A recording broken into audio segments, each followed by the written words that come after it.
What's cracking, y'all? You are now watching Boo TV. Appreciate you for stopping in. Like, comment, subscribe, hit the bell, stay notified, and let's get into the topic for today. What's good? What's cracking, y'all? Welcome back with some more Jason Kidd content.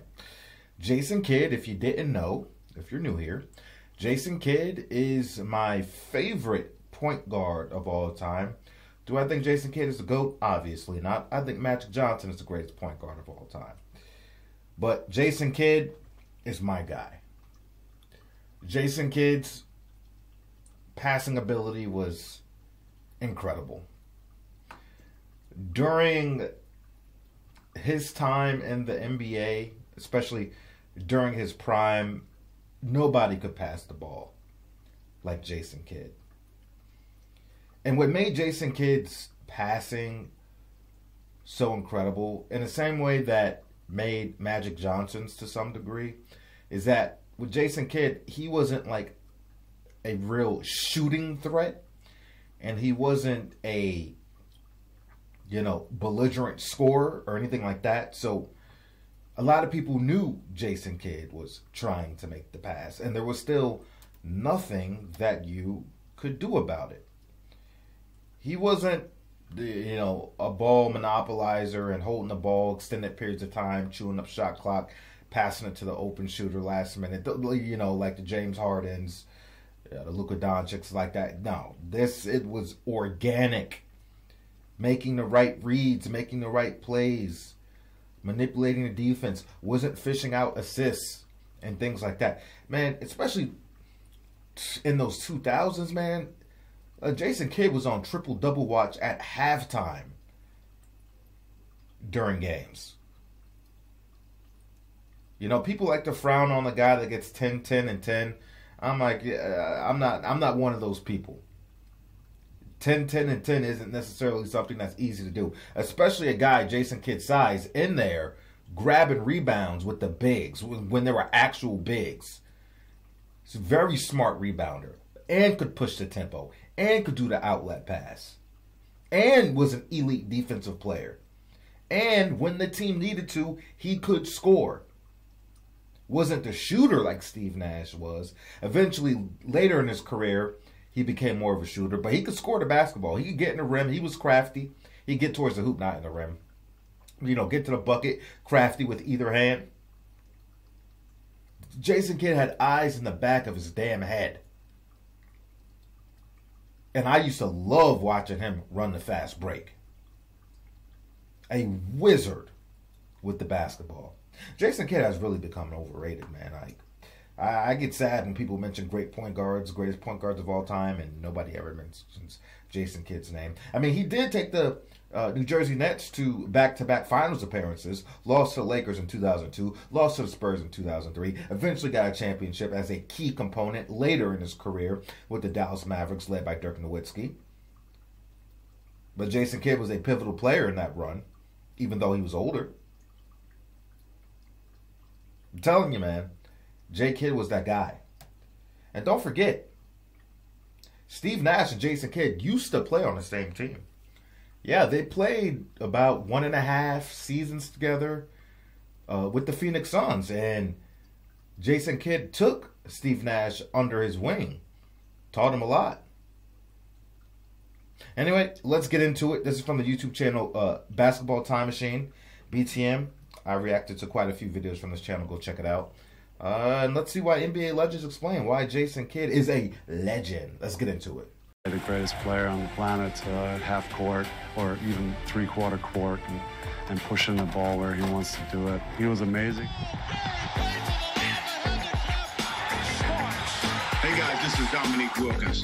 Hey, this is Sean Kemp. This is Gary Payton. Hey, this is Pau Gasol. NBA fans, what's up? This is Vince Carter here. Hey, what's up? This is Matt Barnes. If you're an old school NBA fan like I am, make sure you check out the Basketball Time Machine with my man Sean David. Hey guys, how's it going? Welcome back to the Basketball Time Machine. My name is Sean David. Thanks for tuning in. Let's talk some old school NBA basketball. In today's episode, I want to take a look at NBA legends talking about the magician, Jason Kidd, and how good he really was. Now, obviously, Jason Kidd is one of the greatest players of all time, and it's pretty nice to hear that some of his peers have the same opinion. But before we start with that, let me ask you guys for a small favor. Please subscribe to the channel and like the video if you enjoy the content. All right, you guys, let's do it.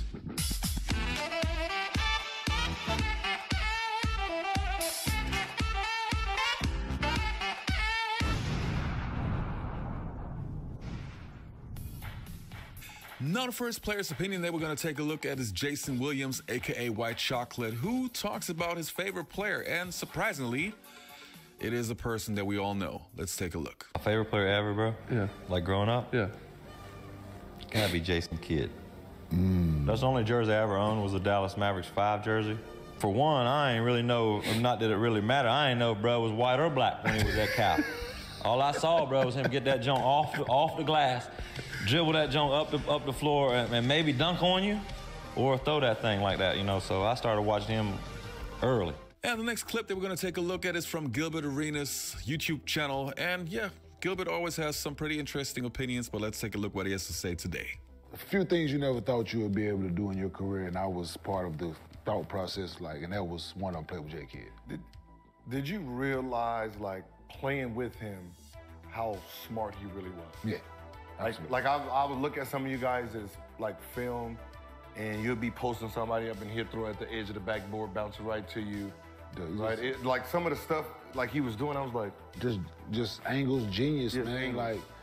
Like he could be guarding Gilbert. Gilbert a hell of a score, just defensive, right? And he just be here, be there. He know where to be, how to be, position, hands. He just go. Damn, that's crazy, because I always had a problem scoring against him because he was cutting off angles that I've never had cut off. Smart. And we never had a conversation. People don't understand this. After my rookie year, he came in year 2. We traded Steph for J. Kidd straight up. We never had a conversation about how we was gonna play, what he expected out of me, what I needed from him, like nothing. It just from day one, dog. Yeah. One of these. What I love most about Jason Kidd is his basketball IQ and his ability to create a shot for his teammates when most of your average point guards don't know how to do that. And then when you think about Jason, he puts the ball right where the shooter can just shoot the basketball. That's what makes him special. You don't want to be out getting a hot dog or popcorn or a Coke when it's time to play and kids in the ballgame. He was a winner, a guy who also worked on his game and improved every single year. You know, when he came in, everybody said he can't shoot. Well, what happened? He proved everybody wrong. He worked on his game. Then he was able to not only knock down the 18-footer, but then he could step behind the three-point line and hit the three-point shot. I think every year his game evolved and got better and better and better. And every night you knew he was a triple-double threat. Triple-double number 79 for Jason Kidd, now by himself, 3rd on the all-time list. Well, I complimented him. Trust me, when they got Jason Kidd and they knew they were going to get Jason Kidd, they got guys. They wanted to put guys around him that complimented the way he played, because there was many years where he was the best point guard in the league and possibly the best player on the planet. When you talk about a guy that can, not many guys in the history of this league have been able to dominate multiple games without scoring. What are you guys' favorite J. Kidd moments? Man, my favorite J. Kidd moment, I heard a story, right? J. Kidd was playing in New Jersey. So when he's going through his wife stuff, right? All the crazy, and that's when he was playing his best, right? So I guess I heard like his wife told the son to come, like go get his phone or whatever, right? And went to the locker room, got his phone, boom, and came back. And was like, I guess she was like showing the phone, like, yeah, I see everything. And he was like coming down the court, was like, oh, you ain't seen nothing yet. And then got to it and was doing his thing. Cold. That was cold. That was cold to me when I heard that. You ain't seen nothing yet? Oh, you ain't seen nothing yet. And then went to the finals two straight years. That's crazy. Shout, what's yours? Shout out J. Kidd. Me and J. Kidd, we had the same agent. So he had microfracture surgery. He came back like 6 months, 5-6 months. So when I got mine, I needed some type of reassurance and talked to me and, told me to take it easy. it's gonna be good because I was younger. So all the older players had the surgery and didn't make it through. So I was one of those dudes that was like, you know, really worried about that shit. So then when I came back, he was, you had just went to Denver. This was when Vince and RJ was there. They used to run this play where they would drop RJ and try to post me all the time, and then ended up fronting it. And he would have this fucking counter where as soon as they swung it, he would throw it behind his back. Right to RJ for the layup and one. And I used to remember, like, yo, ain't no way they called that play.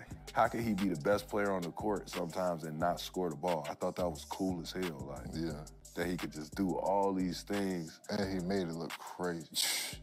I'm like, this man making us think he God's gift, and he ain't looked at the basket at all. When J. Kidd first got to the team, he said, listen, I'm gonna get you 6 points a game. All you gotta do is run the floor. That's it. And literally, it was like 6 to 8 points just. It's time you just cutting back door. It just hit you. I am open. I could dunk this. I could dunk this. I could windmill this if I wanted to. I did shoot 9 for 10 in warm-ups right here at this very corner. Thank you, Jason. Yeah. Wow. Worst player I ever coached is not close. Jason Kidd. Not even close. The guy was a savant on the basketball floor. And the best example, a lot of you guys have seen it. We played a game against Atlanta a few years ago. You know, we're down 2 with under a minute left. Mike Woodson is out on the floor. He's out on the floor like 3 steps, giving instructions to one of his players or pointing or something. Jason sees him, puts it in overdrive, and goes and intentionally hits Woody, knowing that it's going to be a technical foul on the coach. So they call a technical, and Jason makes the free throw. Now we're on an odd number, and we had some momentum going, and we end up stealing the game. In a regular game, I got a chance to play with Jason Kidd in the 2000 Olympics. And I thought me being a big guard, playing with those guys, I had seen it all as far as passing. Jason Kidd was making passes in our practices and in our games, and I run to a gold medal in 2000 that I had never seen, and I thought I saw it all. Fast, quick, strong. I describe him as a point coach, and that was since his rookie year. Now you come over the top. Here, if it's not there, you come out, you might have him again coming in the second time. Here's a point coach, and I think obviously you see now the evolution of Jason Kidd. He's coaching again with the Dallas Mavericks, but I've always from day one said, is he one of the best point guards? Obviously, yeah. But I had a description for Jason Kidd as point coach since his rookie season. But it's hard to be honest, it's hard for a really fast player to have handle because he uses his speed. So I'm just gonna boop, boop, go. And size. Yeah. He's been that size since high It'd be that school. one that's like not as fast, but still fast and with the handle. Those are the ones Like John Wall that had can come down. So he had handle, but he didn't use a lot of it. No, it was like that. But he was same fast. as J. Kidd. He was same as J. Kidd. He was same as J. Kidd. He's same as J. Kidd. His handles was handles? No. No, he just got No. He in and out you. He gonna run at you, in and out you with the left. No. He was fast, though. He gonna in and out you with the left. John go dance in one spot and run. No. J. Kidd was the guy that when he first came into the league, he wasn't a big three-point shooter. The great ones, they always work on their games and they always improve. And Jason, as the years went by, teams would just say, okay, we're going to give Jason a three-point shot. Well, Jason ended up being one of the top three-point shooters in NBA history. So he worked on his game. He worked on his craft. Kudos to J. Kidd because he was a guy that every single night you had to bring your A game. And J. Kidd wasn't about scoring the ball. He was about making his players better. I think if you ask J. Kidd, would he take 40 points or have 15 assists? I'm sure every time he would say 15 assists. There it is. Assist number 10,000 for Jason Kidd. To me, Jason Kidd was always one of my favorite point guards, and I actually believe that he was playing in the golden age of point guards. I mean, we got Penny Hardaway, Jason Kidd, obviously, Jason Williams, we had Mookie Blaylock, we had Mark Price, we had Gary Payton, John Stockton, just so many amazing point guards that for whatever reason, sometimes you but sometimes you forget how special a certain player is if there are just so many of them. And that's why I also wanted to make this video, just to make sure we all don't forget that Jason Kidd was amazing. Such a great player. Anyway, you guys, I hope you enjoyed this episode. Don't forget to leave a like, subscribe to the channel, and hopefully I'll see you next time. Yeah, I think Jason Kidd in the prime of his career was definitely, in my opinion, the best point guard in the league. Or at least from a perspective of traditional point guard. You know, depending on where you have Allen Iverson, point guard, shooting guard, then, that brings in a more nuanced and interesting debate. But at least for a traditional style point guard, somebody that's a primary playmaker, a real pass-first point guard, Jason Kidd was that guy, for me, anyway. And that, I think it was there was at least 1 year where he was getting serious MVP attention. It was either the 01-02 season or the 02-03 season. But I think it was the year where Tim Duncan ended up getting MVP over Jason Kidd, if I'm not mistaken. And there was even a time where there was conversations about, if I'm not mistaken, about Jason Kidd going to play with Tim Duncan. I know there was Tracy McGrady, Tim Duncan conversations at one point. I think that involved Duncan going to Orlando. But I might be wrong, but I feel like I vaguely remember Jason Kidd and Tim Duncan team up. And then, of course, there were rumors going around about Jason Kidd joining Kobe Bryant. And then that was the whole thing with the video leaked of Kobe Bryant basically saying to trade Andrew Bynum for Jason Kidd. Looking back on that, I think the Lakers made the right decision by keeping Andrew Bynum. An important piece, though he was injured a lot, into getting those 2 championships with Pau Gasol. But Jason Kidd was incredible, man. I'm telling you, I could watch Jason Kidd games all day, all night long. The dude was cunning. High basketball IQ, like everybody else said. And Jason Kidd did miracles for Kenyon Martin and Kenyon Martin's career. The amount of setups he provided, the amount of easy buckets, layups, dunk attempts, even the mid-range shot that Kenyon Martin could hit, Jason Kidd assisted on so many of those opportunities. Listen, back then, those Kenyon Martin, Jason Kidd lobs were magic, baby. Jason Kidd was throwing them from half court with the left hand, with the right hand, no look. And then that other squad with Jason Kidd, Vince Carter, Jason Richardson, Nenad Kristić, Mikey Moore. Who else they have in that squad? I can't remember if Robinson was on that squad or not. Can't remember, but I used to run with that squad a lot in NBA 2K and NBA Live. That Jason Kidd, Vince Carter, Jason Richardson squad, I used to tear people up with that squad. I used to run with that Nets team more than I used to run with the Lakers team on NBA Live 06, 07. I swear, I used to run with that New Jersey Nets team with Carter and Kidd, man. I was messing people up back in college. Go to my boys' dorm, everybody pick up the sticks. Who won it next? Who won it next? Underappreciated, especially by the newer generation, man. They don't know a damn thing about Jason Kidd. And I understand Giannis Antetokounmpo didn't grow up in the United States, but when Jason Kidd became the coach of the Milwaukee Bucks, Giannis Antetokounmpo didn't even know who the hell Jason Kidd was. So after he became his coach, he was like, let me look up video footage of this guy playing. He's like, damn, my coach was a goddamn good player. I had no idea. It's like, yeah, it's Jason Kidd, baby. And anyway, that's all I got to say about it. I don't know if I have a Jason Kidd playlist, but if I don't, I need to damn sure make one because, I will be doing more videos on Kidd, being he's my favorite point guard of all time. But let me know what you think about it. I appreciate y'all for stepping in. What do you think about the topic? And I'll catch y'all on the next one. We out, baby.